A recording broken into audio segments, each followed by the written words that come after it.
Greetings and welcome back to The Pride. My name is Muphasa El Matador. They call me the Curious Cat. My job is pretty simple. I help grow your conviction. Conviction to buy, conviction to sell, conviction to hold. And today we're going to be looking at semiconductors.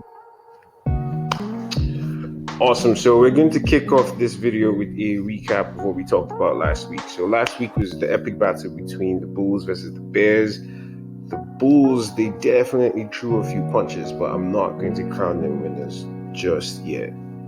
We focused on Tesla at the end of that video because they had big earnings coming up. And I remember saying that if Tesla was to have a positive earnings report, we'll see Tesla hit $175. Well, Tesla just hit $180 on Friday. And we were able to take advantage of that. Multiple home runs last week. I think we hit the 100% like twice, and we closed out our calls, the last of them today, because today is still Monday, for over 200%, which was a massive run up. And anybody who has been watching Tesla knows it went from $100 to $180, which is 80% within a month. And that's just insane numbers for any company. However, we're seeing Tesla cool off after that massive rip. And there's just a bunch of news that is causing most of this. People are touting JP Morgan and giving them credit for cooling Tesla off. However, nothing goes up forever. Tesla is supposed to cool down, and I'm looking to ride Tesla down to 150 and see if we can find support over there and trade it from there. So that was last week. This week, the earnings that are coming up are just like bonkers, and so I decided to focus on AMD because AMD is coming out tomorrow. It's semiconductors are really big in my portfolio. I do have conviction, and so when the earnings are coming out, I like to share with the team what to expect. And with that said, let's jump right into it. Before I go into the charts, I do want to look at a couple of headlines. Intel posted their earnings last week, and it was a disaster, for lack of any better way to phrase it. It was really, really bad. And the big thing is PC sales are beginning to decline. The demand for personal computers is not as good as it once was, and consequently, we're seeing top line and bottom line issues for semiconductor companies. One good thing about AMD, at least for me, is their data center business is really good. The embed business is really good. And I think the only challenge that AMD could have would be PC and gaming consoles. But just a couple of headlines that I thought to share. You can find those on Yahoo Finance. I'm just giving you guys the main thing. So will strong data center growth aid AMD's Q4 earnings growth? Essentially, the expectations for AMD are pretty low. We're expecting AMD to miss, to follow in the footsteps of Intel. And so a surprise to the upside would be really, really good. It would be positive. However, all the ETFs that are tracking semiconductors were down. Well, everything was down today. And so we'll be diving in and looking at expectations for AMD. And so with that said, I'm going to jump into the charts. Okay. So I'm going to start off with the VIX, because last week I talked about how no fear in these markets is completely insane. And we saw that the VIX pushed below my ice line being around 19. And everybody says once the VIX crosses below 20, it's time for you to sell. Well, it did cross down to $18. And today we can see the VIX hitting the 21 EMA, getting rejected right there at $20. And I continue to hammer that once the VIX crosses the 50 EMA, bad things happen in the stock market. We're seeing the VIX start to gain momentum going up. Is this the beginning of a push to 24? We would have to see as Jerome Powell he might just talk dirty to us. The last thing I want to point out before we move on from the VIX is the falling wedge, right? So we had the falling wedge in the past November all the way down to December. And once we broke out of that falling wedge, the VIX went on a rip all the way to 25. And the VIX goes up, the market goes down. We have another falling wedge right here. We tagged support on Friday and we broke out of the wedge today. Is this the beginning of a move all the way back? And those are the things that I wanted to point out. That's why we started with the VIX. Powell is supposed to come through on Wednesday. That's something that can add volatility to the market. We also have the big dogs posting earnings this week, so it's going to be rocky. So that's it with the VIX. And then let's go check on this war that we had. Let's see who's winning, and let's see if we can crown a victor or not. I'm going to start with the SPY, right? So last week we talked about how on the SPY we had a channel that we needed to break out of in order for us to become either bullish or remain extremely bearish. And I'm going to squeeze this in so we can look at that channel.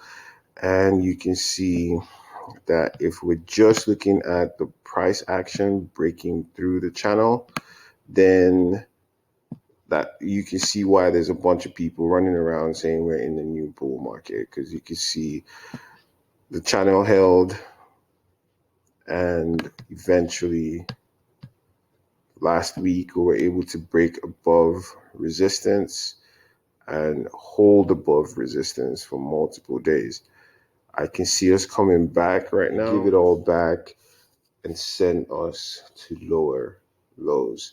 One thing to point out is channels expand all the time. Breaking above a channel, breaking above the 200 EMA is not any reason for people to just go out and now become extremely bullish. In the art of war, you always have to take a position in the opposing direction of where momentum is going. So you're never surprised. I remain open-minded. We could be in a bull market, but the fundamentals do not support that argument. The fundamentals point towards a different story.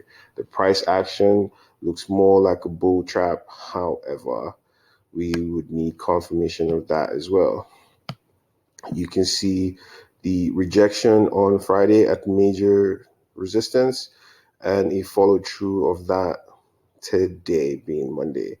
If Tuesday pushes us back, then we could be seeing something that looks more like a head and shoulders, with this being the left shoulder, the head, probably a right shoulder, and the head and shoulder is very bearish and one of the most accurate of all patterns, and that will push us all the way down.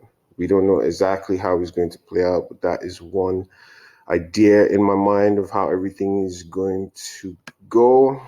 I will not be crowning the bulls, but they did throw a bunch of punches and got a lot of people excited by breaking past the channel, holding above the channel.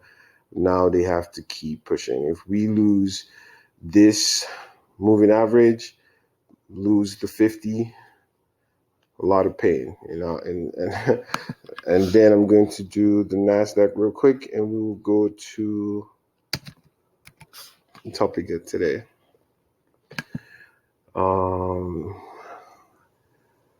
Cool. You can see a similar candle pattern over here, rejection at resistance, even though we did break the main trend line and held above it. You can see these wicks showing that sellers are lurking. The bears are really taking a hold of the current status, and if they are able to push us down, then we will be looking to push below or bounce at these lows. But first, we have levels 11, 1600, the next moving average. If we break through both of those, then it's anybody's guess where we're going from there. Powell's going to come out on Wednesday. We'll take it from there. But today, our focus is on AMD. AMD is a big dog for me. Amazing company. They have given Intel a run for their money. In recent times, you can see that AMD went from being super bearish to holding a nice rally. All things semiconductors were doing amazingly well.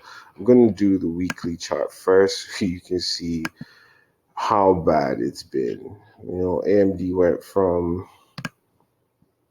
big numbers all the way to 164. I know price targets for AMD as high as 200. And since the beautiful year that was 2022, we've continued to decline in this channel, bouncing off of support, getting rejected at resistance, bouncing off of support, getting rejected at resistance. And that's where we are today. We're sitting literally at resistance from this last rally, and we didn't break above that resistance right there. So this was my support line at 72. We halted there today. If we see follow through tomorrow heading into earnings, and then we have earnings being negative, we're looking at levels at 59, 52. If we lose 52, we'll be coming back to touch this channel that we've been bouncing off of. And I can't see us trading at $36, but hey, like there are no surprises in the market. Anything can happen. It all depends on earnings. We're sitting literally at resistance. We held off at support 72.